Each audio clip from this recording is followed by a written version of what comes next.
Yesterday marked 2 years since Quinton Simon, a Savannah toddler, was killed. Prosecutors say he was beaten to death and that his mother is to blame. That mom, now 24-year-old Leilani Simon, is now just days away from facing trial. We want to take a look back at how we got here and the facts of the case as we know it. October 5th, 2022, Leilani Simon calls police and tells them she believes someone kidnapped little Quinton.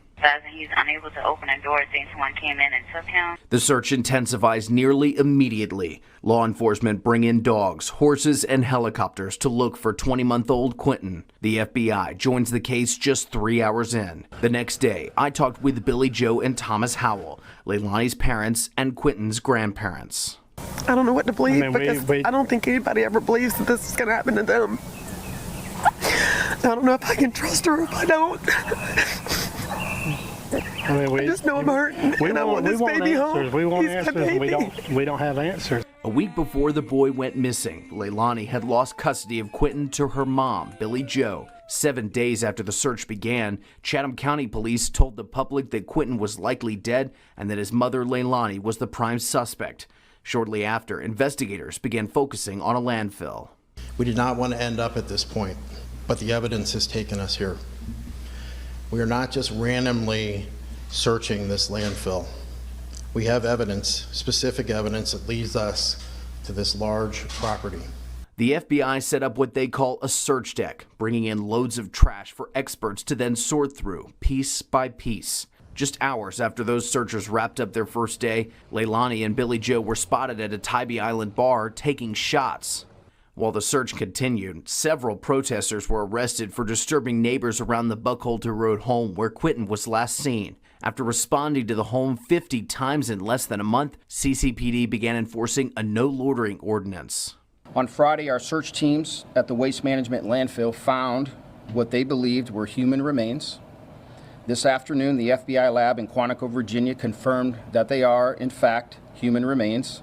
After 31 days, sifting through 1.2 million pounds of trash, investigators found their needle in a haystack.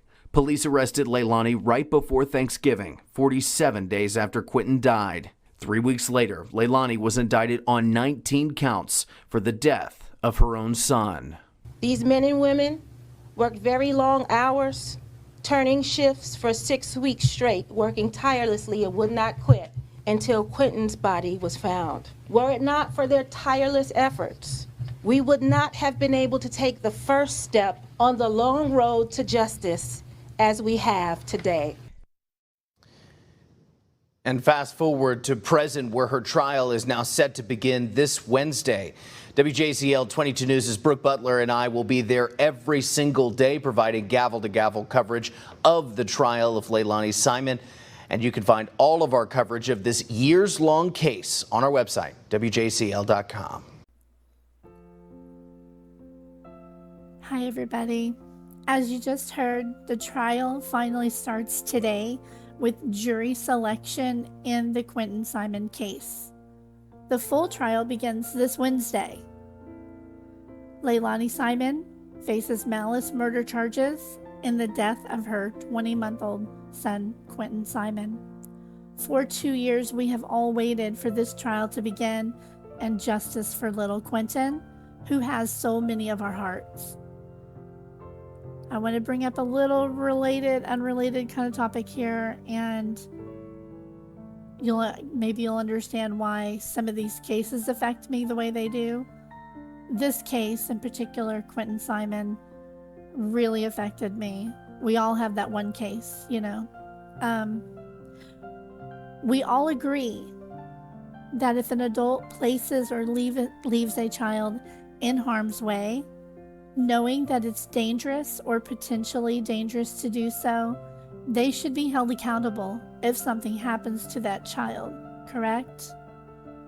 We all agree Jen Soto should have already been locked up in the death of her daughter, Madeline Soto, because she neglected to protect her from Stephen Stearns.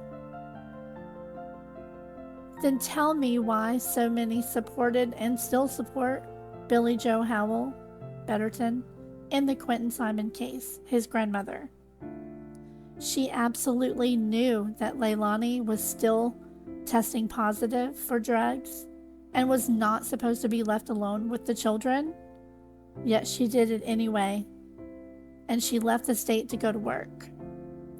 She lied about having guardianship and lied to people on YouTube, and she raked in a lot of money and gifts.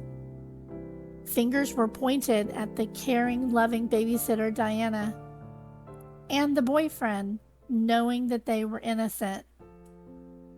I am not even exaggerating. I have the receipts in black and white. I just want to know, can somebody tell me how Jen Soto is any different ethically and legally from Billy Joe? They both left children in potentially dangerous situations. Quinton Simon would still be here right now had she not neglected his needs and his safety. And the same goes for Maddie. Children come first, above any man, above any job, above anything. Rest in peace, sweet Quinton.